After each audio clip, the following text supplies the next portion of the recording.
La mer semble calme en surface, mais en dessous, des courants traversent l'Atlantique, tandis que deux continents s'approchent sans jamais se toucher.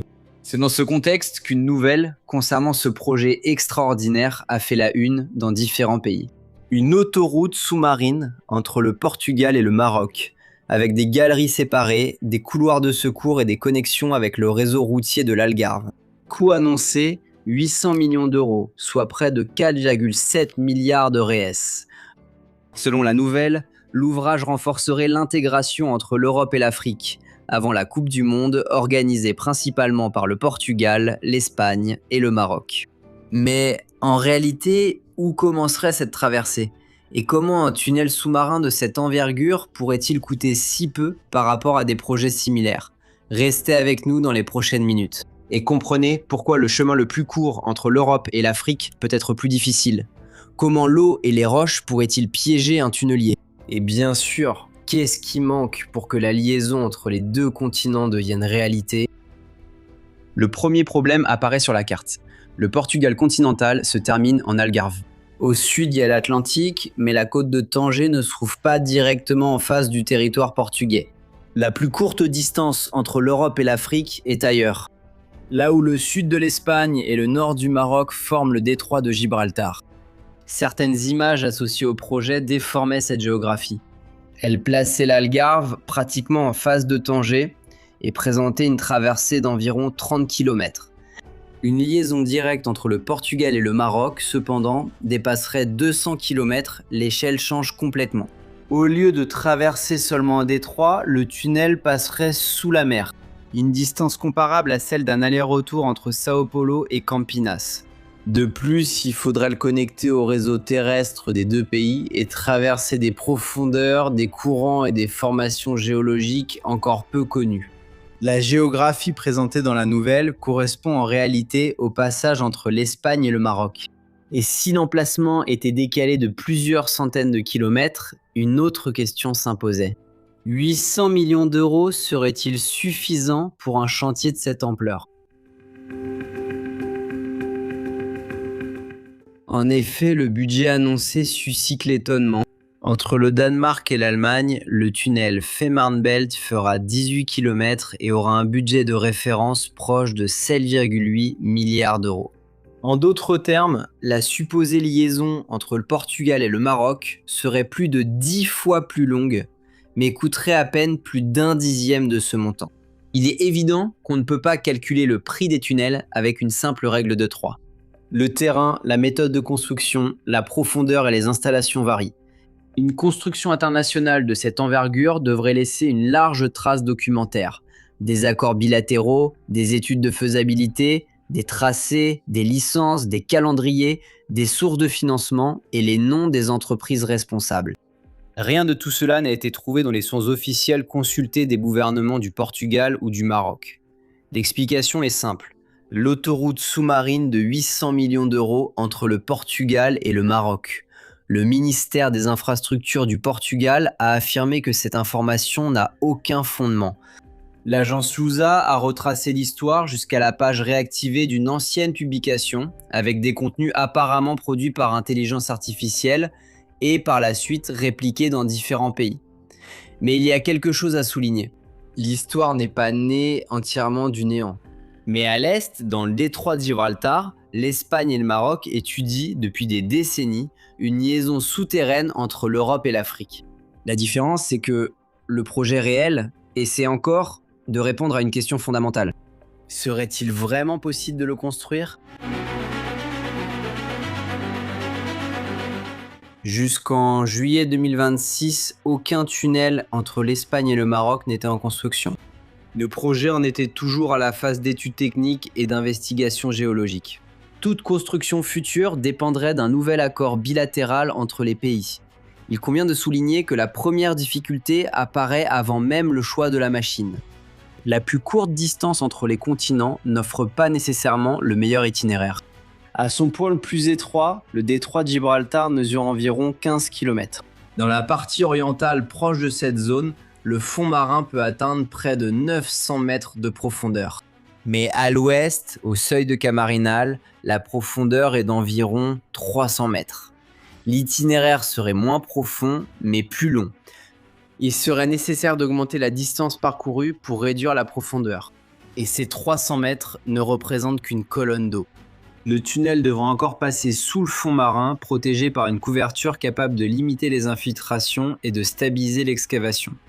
Comme les chemins de fer admettent des inclinaisons moindres que les routes, les portails devraient être éloignés de la côte, allongeant ainsi les accès aux galeries.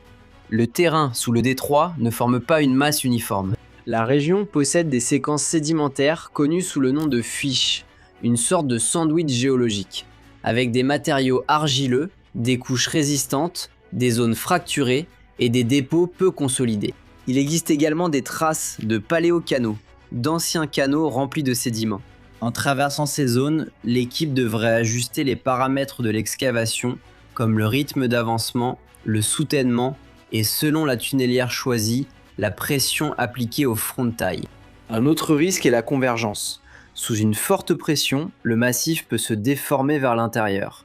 En termes simples, le terrain commence à refermer le tunnel. Alors, imaginez une tunnelière gigantesque, immobilisée à des dizaines de kilomètres du portail et à des centaines de mètres sous le niveau de la mer.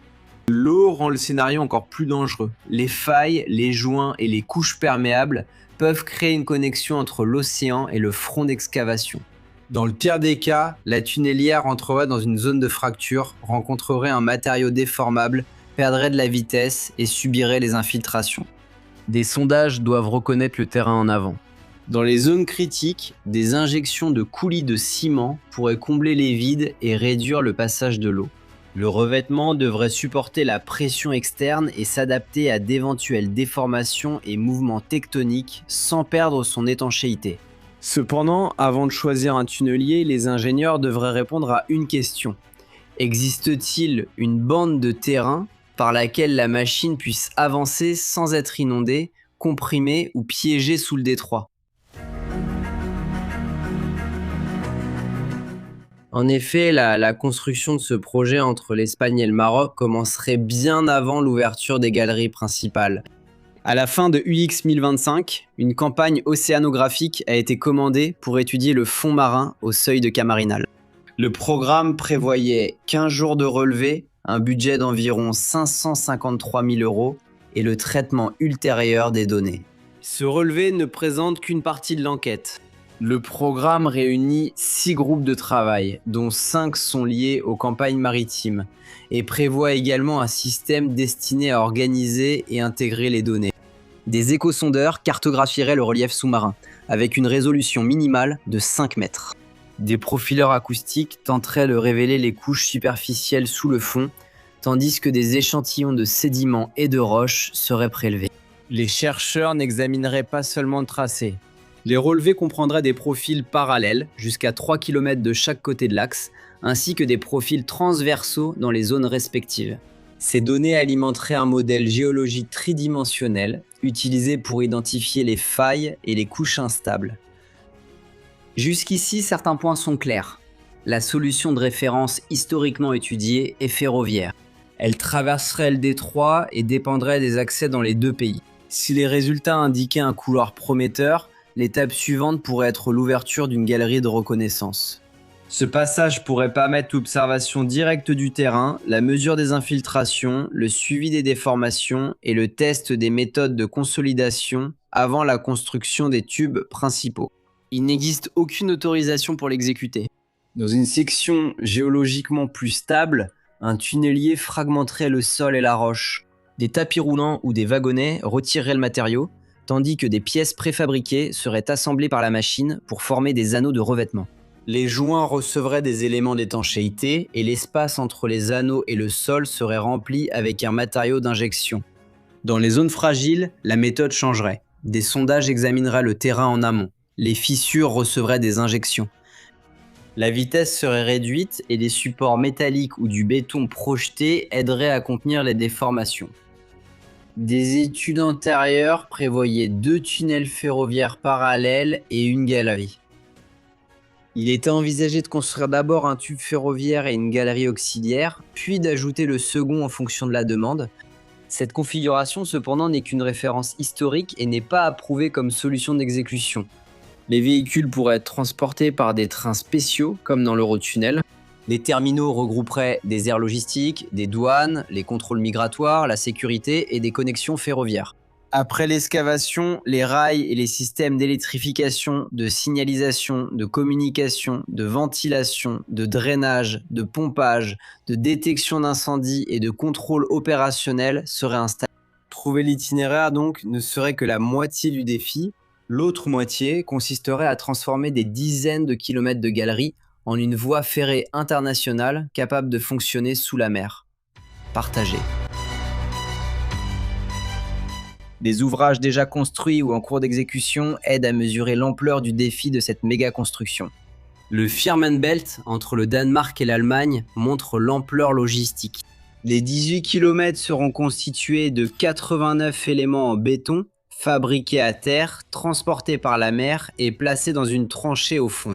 Chaque élément standard mesure 217 mètres, soit plus de 2 terrains de football, et pèse environ 73 500 tonnes, soit environ 10 fois le poids de la structure métallique de la Tour Eiffel. Même avec des éléments préfabriqués, le projet nécessite des usines dédiées, des ports de service, des navires spéciaux et des années de préparation. Jusqu'en 2026, 2 éléments avaient été installés, totalisant un peu plus de 500 mètres, soit moins de 3% de la longueur prévue. Le tunnel de Gibraltar nécessiterait une autre technique, car il serait creusé sous le fond marin. Malgré cela, le Fehmarnbelt révèle l'effort industriel nécessaire. L'Eurotunnel montre comment cette liaison pourrait fonctionner. Les voitures, les bus et les camions ne circulent pas directement dans les galeries. Ils traversent à bord de trains spéciaux entre la France et le Royaume-Uni. Le système dispose de 2 tunnels ferroviaires et d'une galerie centrale de service, utilisée pour la maintenance, les urgences et l'évacuation. Quant au Seikam au Japon, il montre le poids du temps, avec 53,85 km/h, longueur proche de la distance à vol d'oiseau entre Sao Paulo et Santos. Le tunnel a fait face à 4 grandes infiltrations d'eau, mais l'ingénierie ne suffit pas. L'Espagne et le Maroc devraient encore définir le financement, la répartition des risques, les tarifs et la demande. Le tunnel serait en concurrence avec les ferries, les ports et les routes maritimes existantes. Pour justifier des milliards d'euros, il faudrait attirer des passagers et des marchandises sans simplement transférer les files d'attente des ports vers les terminaux ferroviaires et les contrôles aux frontières. Avant de traverser le détroit, le projet doit encore passer l'épreuve des tableurs, des traités et des décisions politiques de 2 gouvernements. L'autoroute sous-marine de 800 millions d'euros entre le Portugal et le Maroc n'a existé que sur les écrans, mais le véritable projet révèle un défi encore plus grand. Avant la première traversée, l'ingénierie doit encore démontrer qu'il existe un itinéraire sûr, opérationnellement viable et économiquement justifiable pour traverser le détroit. Merci d'avoir regardé cette vidéo jusqu'ici. Que pensez-vous de cette idée, même en sachant qu'elle n'est encore qu'une spéculation ? Pensez-vous qu'il serait vraiment viable d'avoir un tunnel sous-marin qui traverserait l'Afrique et l'Europe ? En passant par le Portugal et le Maroc ? Laissez votre avis dans les commentaires, je serai heureux de tous les lire. Je vais m'arrêter ici. Je vous embrasse et à la prochaine vidéo.